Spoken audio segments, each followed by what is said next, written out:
C'est quoi exactement la taxe forfaitaire sur l'habitat? J'aimerais à l'entame déjà dire que la taxe forfaitaire d'habitation n'est pas une nouveauté dans la législation gabonaise. C'est une taxe qui existe depuis l'entrée en vigueur du Code général des impôts en 2009. Cette taxe existait déjà, sauf qu'elle n'a pas trouvé à s'appliquer jusque maintenant. Elle a été supprimée en 2022. Elle a été réintroduite cette année pour l'exercice 2026. Et c'est une taxe qui est assise sur l'immobilier bâti.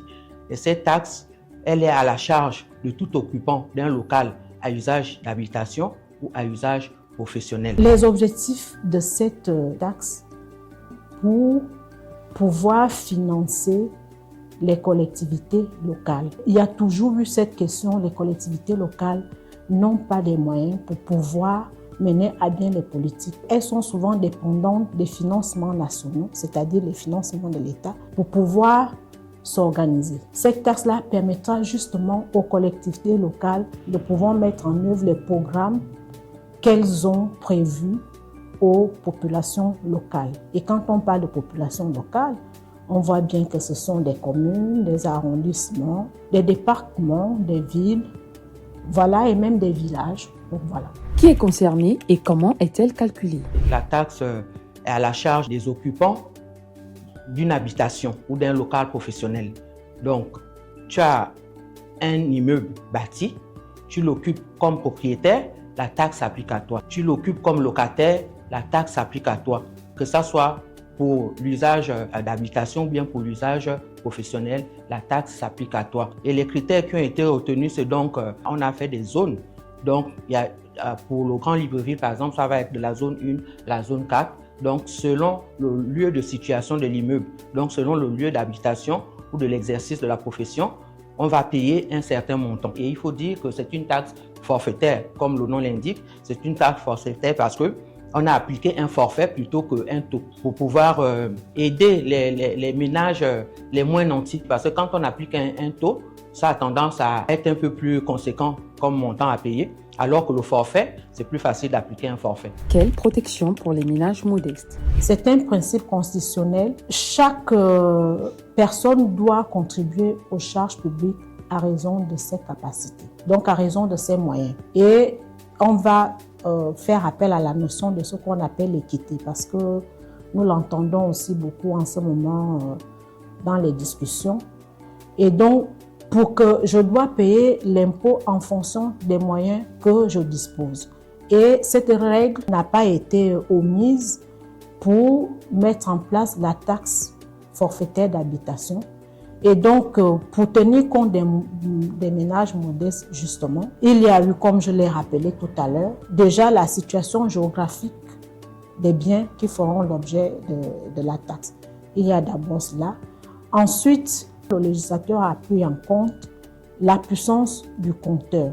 Les ménages modestes pourront être exonérés ou sont exonérés de cette taxe en fonction de la puissance de leur compteur. Je vais me réexpliquer en disant que la première mesure a été justement de ne pas les faire rentrer dans le groupe des personnes qui vont payer la taxe. C'est ce qu'on appelle les exonérations. Donc, il y aura des ménages qui seront exonérés. La deuxième chose, c'est justement le montant même de la taxe qui varie en fonction du lieu de situation du bien. Et ce montant a été déterminé de 500 francs à 30 000 francs selon la zone où l'on se trouve, que l'on soit dans un département, par exemple, ou que l'on soit, on prend souvent l'exemple du Grand Libreville qui a été divisé en 4 zones. Relativement à Habitat Modeste. Ce tableau a d'ailleurs été publié dans un journal gouvernemental de la place, je crois la semaine dernière, et ces montants sont donc consignés dans ce journal-là. À quoi serviront concrètement les recettes de la TFH? Nous, la Direction générale des impôts, nous ne sommes que collecteurs. Tout ce qui est dépenses ne nous concerne pas. En général, notre rôle se limite à collecter, à mobiliser les ressources et à les reverser dans les caisses du Trésor.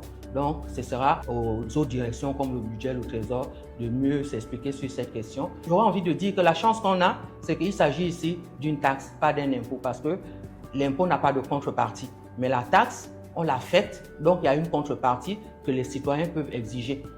Et la contrepartie, si on affecte cette taxe à la construction des routes, à l'éclairage public, le citoyen est en droit d'aller vérifier. Le citoyen est en droit d'aller dire, vous avez collecté la taxe et vous m'avez dit que cette taxe servirait à tel aspect de ma vie, à tel aspect de l'amélioration de mon cadre de vie. Qu'est-ce qui a été fait de cette taxe? On est en droit, en tant que citoyen, de réclamer que la taxe soit véritablement utilisée pour ce pourquoi on l'a instituée. Comment mieux informer et rassurer les citoyens? Il faut toujours le rappeler aussi. La mise en place d'un nouvel impôt n'est jamais facile. Ce n'est pas souvent de gaieté de cœur que l'on paye ses impôts. Cette réalité, elle n'est pas seulement au Gabon, elle se trouve aussi ailleurs dans les autres pays où parfois on voit même des grèves, des marches lorsqu'on veut mettre en place un nouveau prélèvement. Et donc, je dirais que pour l'instant, la loi de finances 2026 n'est pas encore en vigueur, quand bien même elle a déjà été adoptée par l'Assemblée nationale. Nous attendons également les résultats pour le Sénat. Elle sera en vigueur dès lors qu'elle sera publiée et que c'est à ce moment que les contribuables retenus pour le paiement de cette taxe pourront la payer. Et que c'est en ce moment que la Direction générale des impôts continuera justement à faire les campagnes de sensibilisation, parce que vous savez qu'aujourd'hui, la Direction générale des impôts a changé ses méthodes pour collecter les impôts. Il ne s'agit plus de cette administration qui est là pour taper sur les contribuables. C'est aussi une administration qui fait de l'accompagnement, qui fait de la pédagogie et qui fait donc de la sensibilisation, de l'information juste. Et donc, au moment opportun, c'est-à-dire lorsque la loi rentrera en vigueur, va justement déployer les moyens de communication qu'elle a toujours utilisés pour pouvoir convaincre tous ceux qui seront redevables de cette taxe de pouvoir la payer.